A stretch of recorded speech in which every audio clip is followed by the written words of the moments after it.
Meaning of day care.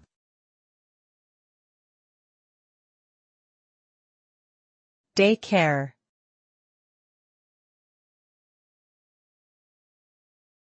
Day care.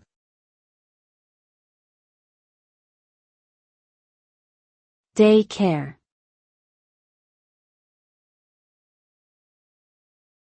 Day care.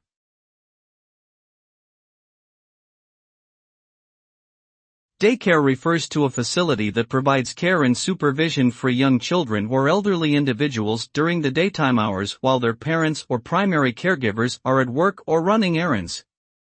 Daycare can take many forms, including home-based facilities, commercial centers, and educational institutions.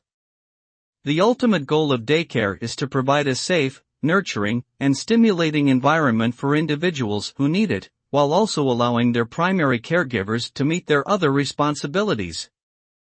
Effective daycare programs can promote social, emotional, and cognitive development, fostering lifelong learning and well-being.